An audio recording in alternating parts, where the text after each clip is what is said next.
Pada satu masa, seorang penyihir jahat bernama Hela tinggal di puncak gunung yang sangat tinggi. Hela selalu ingin menjadi orang tercantik di dunia. Namun, Putri Salju yang tinggal di kastil terindah di negeri itu jauh lebih cantik.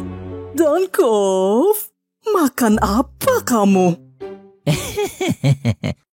Iya, Ratuku. Hamba tadi menyantap steak dengan banyak saus. Apa Anda mau mencicipinya? Tidak. Aku harus menjaga makan. Tapi ini adalah steak yang paling enak sedunia, Ratuku.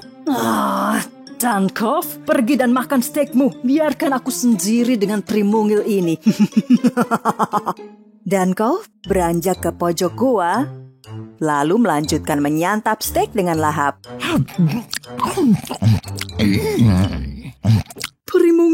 Primungil. Apa yang terjadi jika kau tak bisa terbang ke angkasa malam ini? Primungil mengepakkan sayapnya ke atas dan ke bawah di dalam kurungan dengan cemas. Cahaya bulan akan padam, bukan? Lalu apa yang terjadi jika tiada cahaya di langit saat malam tiba? Kegelapan. Hela berencana mengurung si peri dalam guanya agar cahaya purnama tak bersinar. Lalu ia bisa menjalankan rencana jahatnya tanpa terlihat. Sementara itu, sahabat Putri Salju 7 kurcaci keluar dari tambang tempat mereka bekerja seharian dan berjalan melalui hutan menuju kastil. Ulung, apa memang sudah segelap ini kalau kita pulang ke kastil? Mungkin. Memang sudah waktunya kita tidur sekarang. Langit begitu gelap, hingga kurcaci bahkan tak bisa melihat satu sama lain. Kurcaci ulung menyadari, ia tidak melihat ada bulan dan bintang di langit. Ada yang tidak beres. Sinar bulan padam. Ya, karena itulah mengapa langit sangat gelap, anak-anak. Tapi, mengapa sinar purnama pun padam?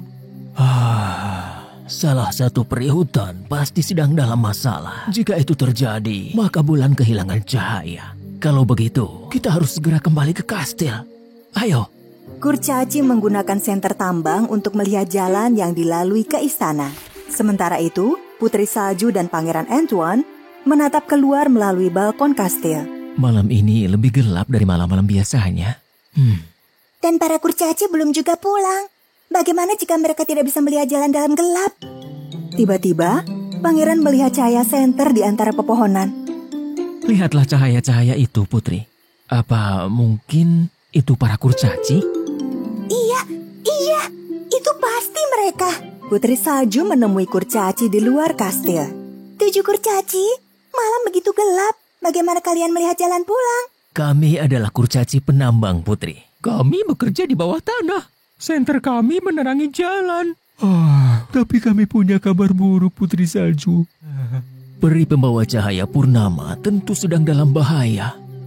Karena belum pernah malam segelap ini. Peri yang membantuku keluar dari hutan. Mungkinkah peri itu? Ia bisa saja memerlukan bantuan. Kita harus mencari tahu. Putri Salju segera berlari menuju ruang paling tua dan gelap di kastil, di mana tersimpan cermin ajaib Hela yang selalu berkata jujur. Wahai cermin di dinding, tunjukkan padaku apa yang terjadi pada peri hutan. Cermin ajaib memperlihatkan bahwa si peri terkurung dalam sebuah sangkar. Aku tahu di mana itu, tempat sangkar itu diletakkan. Gua Hela. Putri Salju menaiki kudanya dan berangkat untuk menyelamatkan peri, tak menyadari apa yang bisa terjadi padanya. Ayolah Putri Salju, kau pasti bisa. Jangan takut gelap. Ayo Prego. Prego tidak melaksanakan perintah Putri Salju. Ada apa Prego? Apa kau takut? Prego tak bergerak karena kurcaci bodoh berdiri di depannya. Bodoh? Apa yang kau lakukan di sini? Oh, takkan ku biarkan kau seorang diri, Putri. Lihat, ku bawakan lampu juga. Putri Salju mengajak serta si bodoh bersama, kemudian berangkat. Kau begitu berani, Putri Salju. Kau lihat sekarang. Hela mulai meraba mantra sihir ke arah bola kaca. Sementara itu, Kurcaci bodoh dan Putri Salju yang menunggang kuda mulai mendengar suara-suara aneh. Suara apa itu, Putri? Suara itu berasal dari akar pohon ivy yang dikendalikan oleh sihir Hela. Akar-akar ini mulai membelit si bodoh dan sang putri dengan cabangnya yang banyak. Namun Prego melompat mundur, berhasil lolos di menit-menit terakhir.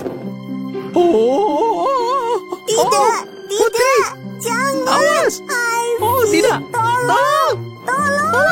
Putri, akarnya ada di mana-mana. Tolong! Prego mengamati akar batang ivy dengan tatapan tajam. Setelah mengasah tapal kudanya ke tanah beberapa kali, ia melesat ke arah akar itu. Akhirnya, ia menginjak-injak akar ivy sihir itu. Sehingga, akar ivy yang terbebas dari pengaruh sihir seketika menarik cabang-cabangnya. Putri Salju dan Kurcaci bodoh segera menyingkirkan cabang-cabang itu. Terima kasih, Prego. Kau luar biasa. Ayo, Kurcaci, kita berangkat menyelamatkan peri hutan. Hela tengah berdiri di depan cermin hitam bersama Dankov. Putri Salju tak akan mampu menyingkirkan ivy itu, Dankov. Esok aku akan menjadi wanita tercantik di dunia kembali. Iya, Ratuku. Tanaman rambut sihir itu pasti sudah membinasakannya. Di saat yang sama, Putri Salju dan Kurcaci tiba di gua Hela. Mereka diam-diam memasuki gua tanpa suara dan melihat sangkar itu.